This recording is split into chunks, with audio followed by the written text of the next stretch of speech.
Vil says that Rook did not leave a very good impression when they first met. Vil was reading a script on a bench in the school's courtyard when Rook approached him to compliment him on being a convincingly cold, tyrannical, tantrum-prone fiend in a recent play. Rook claims he was terribly nervous, but Vil calls him a liar. それが私とルークの出会い。Vil explains that, after that first meeting, Rook started approaching him without any encouragement from Vil to share his completely unsolicited opinions on Vil's performances, then go on his way. Both his positive impressions and negative ones. Vil says that over time he realized that Rook's observations were oddly perceptive. One day he asked Rook how he would have performed a certain scene which Rook spoke critically of, and he went on for 5 hours straight. Rook responds, "What a rewarding discussion that was." 実に有意義な時間だったよ。Vil says that he had been convinced that he knew more about theater and art than anyone else his age, but Rook quickly disabused him of that notion with his breadth of knowledge. After that, the two started meeting up regularly in the courtyard after school. Vil says he was able to convince a pre-Pomme fiore Rook to dress up for the first time in order to attend a play featuring his favorite actor, and Rook explains he had never had any interest in dressing up before then, but Vil coordinated his entire ensemble and he had felt exaltation unlike ever before. 以来、自分自身のビューティーケアにも目覚めた、というわけさ。Rook seems to enjoy Vil's evaluations to this day, though Vil doesn't seem to indulge him as often as Rook would like. Vil refuses to give Rook makeup advice for Halloween, to Rook's disappointment. When Rook asks him outright for an evaluation of his appearance in another vignette, Vil refuses again, saying, "I did not select you as Vice Housewarden to waste my time with such frivolities."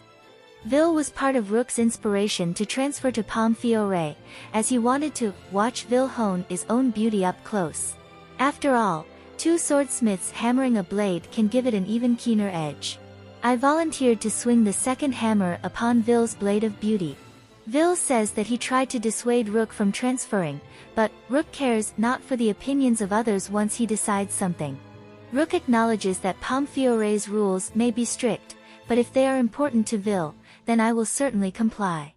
Rook will often defend others from Vil's ire, as seen during opening ceremonies, after Vil referred to the new students as half-priced potatoes, and during Halloween when he praises two Pomme fiore students for their efforts, only for Vil to point out their unnatural acting.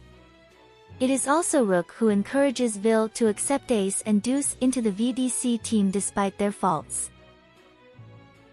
Rook often advises Vil during Book 5, also encouraging him to show Epel the power of Vil's beauty, after Epel runs out of a dance rehearsal in frustration, effectively saving their relationship. Rook also asks Vil to forgive Epel for running off after Epel returns to the school. Also in Book 5, Jamil comments that, while beautiful, Vil isn't exactly fragile, ephemeral, or in need of protection, and Rook responds, "What I wish to safeguard is not Vil himself. It is the notion of beauty he embodies. Your eureka moment will come once you meet someone whose mere existence illuminates your life like so many sunbeams." In Book 6, Rook explains that, following the events of Book 5, he will sometimes have nightmares about the day Vil overblotted. Rook says, "I thought I was watching him more closely than any of his 5 million Magicam followers, and from a closer vantage point than any mirror. But what did I truly see, when I stood at his side?" Throughout Book 5 we see instances of Rook possibly questioning Vil's state of mind, but ultimately choosing not to say anything. It is Rook who recommends that the team watch Neige's group's rehearsal, which is what ultimately pushes Vil into overblot. Rook voluntarily chooses to drink the juice that Vil has poisoned despite knowing something of the danger. It is unclear if Vil was going to stop him, saying, "I wanted to taste the fruit of a poison derived from an obsession with beauty bordering on madness." When the spilled juice fills the area with poison gas, Rook seems to realize something about what Vil did that is never explained, but it is possible that Vil had cursed the juice to kill rather than to immobilize. Going into the overblot fight, Rook promises to free Vil from his prison of pain. When Vil's overblot and the team's performance are all over, Rook reveals that he didn't vote for their own team in the competition.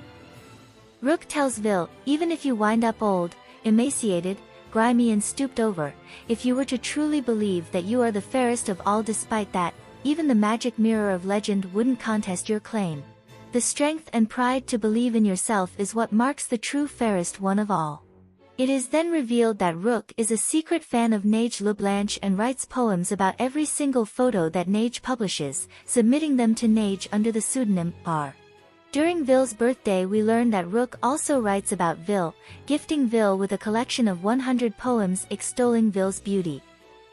Vil reacts with surprise that he has known Rook for 2 years without the slightest clue that he was a fan of Neige's, assuring him that, despite the last-minute betrayal, he knows Rook is not the type to act on personal bias. Rook claims that his adoration of Neige had nothing to do with his choice, but Ace does not believe him. Vil defends Rook's decision, saying that Rook was the only person on their team who voted impartially. Epel intercepts Rook's departure from NRC in Book 6, and Rook claims that his role as Pomfiore's vice housewarden comes second to his position of the Hunter of Love, and that he must provide Vil with skincare products to protect his beauty for an upcoming magazine cover photo shoot. Later, Rook admits that this was a lie, and he is actually worried for Vil's welfare. We learn of Rook's unique magic for the first time during Book 6, but it seems Vil was already well aware of what it is that Rook can do. After breaking out of his room, Vil insists upon bringing a special serum along with him when they leave, because Rook had included a beauty serum for Vil that Vil does not usually use. Based on that alone, Vil was able to deduce which one Rook was tracking via his unique magic.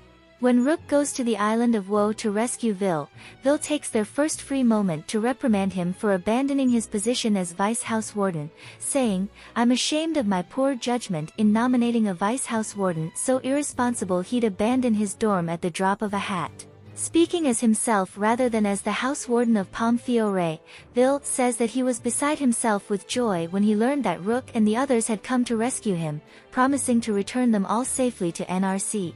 Rook is constantly complimenting Vil, but whether or not Vil believes most of his platitudes is unclear.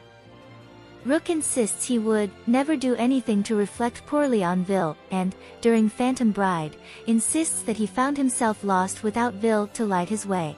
Epel points out that Rook was actually busting up ghosts with giddy abandon.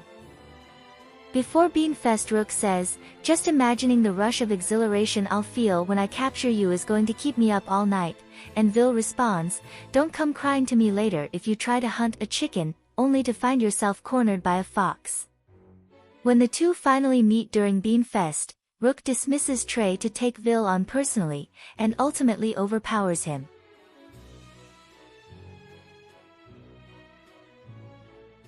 During Halloween, Vil is possessed by a ghost that bemoans Vil's beauty, and Rook insists, "You never fail to rise again after shedding some tears. That is what makes you beautiful. For you to abandon your hope would be a terrible tragedy. Allow me to see my dear Roy do poison once again." In a vignette, Rook asks Vil when he will be beginning his diet, as he has put on weight over the past 3 days. Vil insists, "I haven't indulged in anything unhealthy. I have over 5 million followers on Magicam and none of them have made any such remarks. And more to the point, I haven't noticed anything different about myself when I look in the mirror." Rook responds, "Who do you believe, me? Or everyone else? As I often remind you, I spend more time looking at you than you do looking at yourself in the mirror. That should be all the evidence you need." Vil agrees to take the warning seriously. In a chat, however, when Rook says that he will grade Vil's looks any time he likes, Vil says, "I'd rather not let your subjective viewpoint define my reality." After this interaction with Rook, Vil is immediately offered cake by Trey, which he refuses, telling Trey to force-feed it to Rook instead. In Book 6, part of the simulation that Vil undergoes, designed to intentionally upset him, involves a simulated Rook challenging him for the position of Housewarden of Pomfiore, as, "I appreciate beautiful things. Hence, I can hardly allow someone who's acted as ugly as you to occupy the fairest queen's throne." Rook's ability to fulfill his duties as Vice Housewarden may be questionable.